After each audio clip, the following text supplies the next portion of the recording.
Railway group D exam 2022 के लिए सामान्य विज्ञान की इस महत्वपूर्ण श्रृंखला में अभिनंदन। तो जी हाँ, टुडे की श्रृंखला आप सभी के लिए आने वाली शिफ्टों में यदि एग्जाम देने जा रहे हैं तो बेहद इंपॉर्टेंट है। क्यों? क्योंकि जिस तरह आवर्त सारणी को लेकर के विभिन्न शिफ्टों में एग्जाम में से प्रश्न बने हैं, उन्हीं सभी प्रश्नों को संकलन करके मेंडलीव की आवर्त सारणी और आवर्त आदि से संबंधित प्रश्नों का इसमें संकलन किया गया है, जो कि आने वाली शिफ्टों में आपके लिए बेहद इंपॉर्टेंट रहेगी। टुडे की सीरीज हमारी 16 है। इससे पहले हम 15 सीरीज लगा चुके हैं साइंस की। यदि आप लोगों के द्वारा नहीं देखी हुई है तो वीडियो के डिस्क्रिप्शन बॉक्स में लिंक है, वहाँ जाकर के आप एक एक सीरीज को देखेंगे, क्योंकि एक एक सीरीज का एक एक प्रश्न आप सभी के लिए एग्जाम में फतेह दिलाने वाला है। तो जितने भी हमारे न्यू विजिटर हैं वो एक बार चैनल को सब्सक्राइब कर लेंगे, ताकि समय से लेटेस्ट वीडियो का नोटिफिकेशन आपको मिलता रहेगा। तो टुडे को सीरीज को आरंभ करते हैं। तो इसमें हमारा प्रश्न है कि LI विकर्ण संबंध दर्शाता है। LI जो है वो विकर्ण संबंध किसके साथ दर्शाता है? ऑप्शन यहाँ पर दिए हुए हैं, ऑप्शन को रीड करेंगे और बेहतर तरीके से आप आंसर देंगे, क्योंकि एक एक प्रश्न NCERT बेस्ड है और एग्जाम में बनने वाला है। तो यहाँ से इसका राइट आंसर होगा Mg, यानी कि मैग्नीशियम के साथ LI विकर्ण जो है संबंध दर्शाता है। नेक्स्ट आपका निरूपक यानी कि प्रारूपक तत्व है। तत्व दिए होंगे, उनमें से पूछा जाएगा आपसे। तो प्रारूपक तत्व जो है Na है, यानी कि सोडियम का प्रतीक होता है Na, तो यहाँ से याद रखेंगे सोडियम है। निम्न में से क्षारीय धातु है, तो यहाँ से राइट आंसर होगा। तो राइट आंसर आपका यहाँ से Na हो जाएगा, यानी कि सोडियम जो है क्षारीय धातु है।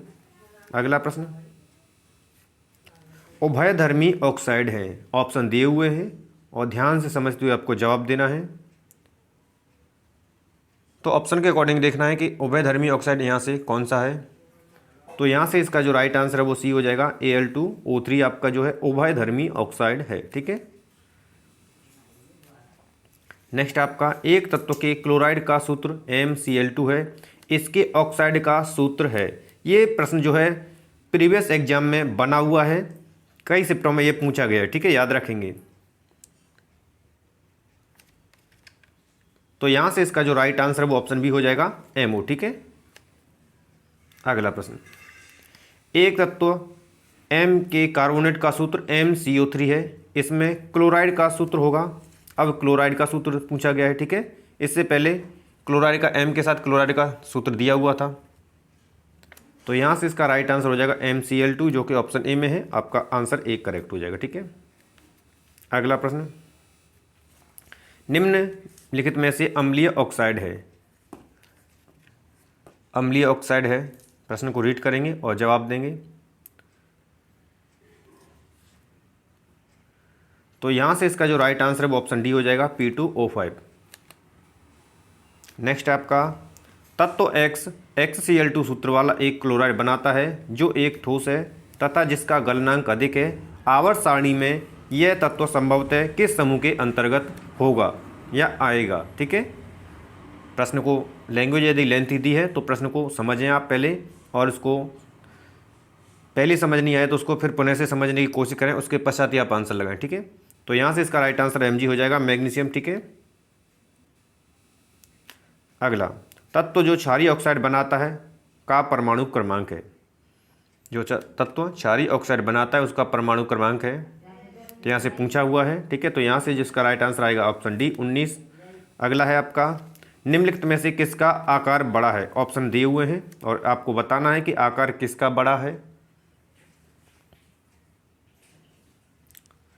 तो यहाँ से इसका राइट आंसर हो जाएगा ऑप्शन डी, करेक्ट हो जाएगा बिल्कुल से। अगला प्रश्न है, निम्नलिखित में से कौन सा तत्व अधिक विद्युत धनी है।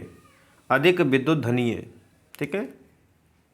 प्रश्न को ध्यान से रीड करेंगे, ऑप्शन को रीड करेंगे। तो यहाँ से राइट आंसर ऑप्शन बी हो जाएगा, पोटेशियम। प्रतीक इसका के होता है, याद रखेंगे ये।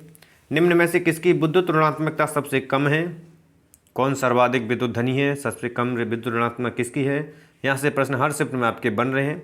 तो यहाँ से इसका राइट आंसर आ जाएगा option A, sodium Na। Next आपका निम्नलिखित में से कौन सा अधिक विद्युत ऋणात्मक तत्व है। अधिक विद्युत ऋणात्मक तत्व है, यहाँ से पूछा हुआ है। ठीक है। ऑप्शन चेंज किए हुए हैं, तो याद रखनी है ये। तो यहाँ से आपका राइट आंसर हो जाएगा F, फ्लोरीन। ठीक है। अगला मुद्रा धातु है, तो यहाँ से इसका राइट आंसर हो जाएगा कॉपर, यानी कि Cu मुद्रा धातु कहलाती है। अगला है यूरेनियम है,